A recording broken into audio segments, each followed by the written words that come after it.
तो साथियों, एक गांव में बहुत ही कंजूस पति पत्नी रहते थे। कंजूस इतने कि हर रात खाने के वक्त किसी न किसी दोस्त या रिश्तेदार के घर पहुंच जाते।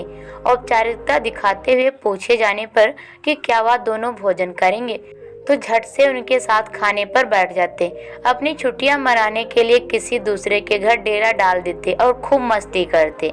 अपनी खातिरदारी करवाना और रोज नए नए पकवान की फरमाइश करना तो अपना हक समझते थे। लेकिन जब कोई उनके घर आने की बात करता है तो कोई ना कोई वजह बताकर उन्हें टाल देते। एक दिन उनकी बुआ और उनका परिवार बिना बताए उनके घर पहुंच गया।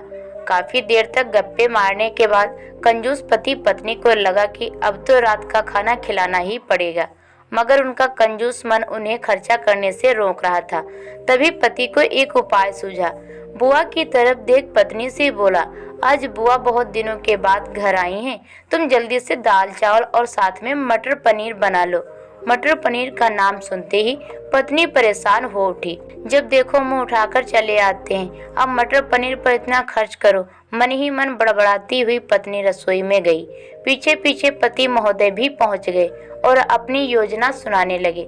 पति ने कहा, देखो तुम सिर्फ दाल चावल बना लो, लेकिन इन्हें ऐसा लगना चाहिए जैसे हम इन्हें मटर पनीर खिलाना चाहते हैं। पत्नी की समझ में नहीं आया तो पूछा, यह कैसे होगा कि हम परोसे दाल चावल पर उन्हें लगे कि हम उन्हें मटर पनीर खिलाना चाह रहे हैं।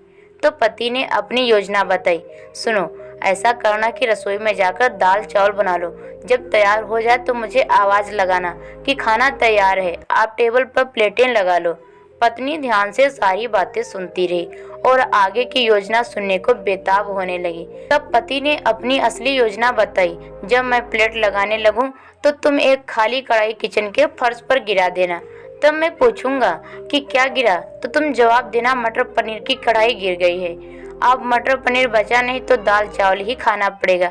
योजना अनुसार पत्नी दाल चावल बनाने लग गई और कुछ देर बाद पति को आवाज लगाई, खाना बन गया है, आप टेबल पर प्लेटें लगा दो। पति उठा और झट से अलमारी से प्लेट लेकर टेबल पर लगाने लगा। तभी धड़ाम से कुछ बर्तन गिरने की आवाज आई। पति ने पूछा, क्या गिरा दिया? तो पत्नी की तरफ से कोई जवाब ना मिलने पर रसोई में जाकर देखा कि दाल का पतीला जमीन पर गिरा पड़ा था। दोनों पति पत्नी को मानो सांप सूंघ गया हो। जब दाल ही गिर गई तो मटर पनीर का बहाना भी फेल हो गया। बड़े ही दुखी मन से उनको बाजार से मटर और पनीर मंगाना पड़ा और बुआ और उनके परिवार को परोसना पड़ा। तो साथियों, आपने जाना कि कैसे कंजूस को लेने के देने पड़ गए। चले थे पैसे बचाने के लिए, लेकिन बाजार से खाना मंगाने पर दुगना पैसा खर्च हो गया। तो इसीलिए साथियों कहते हैं कि हर जगह होशियारी करना अच्छा नहीं होता है। तो दोस्तों, आपको यदि ये स्टोरी पसंद आई हो तो इस वीडियो को लाइक, शेयर और हमारे चैनल को सब्सक्राइब जरूर कीजिए। धन्यवाद दोस्तों।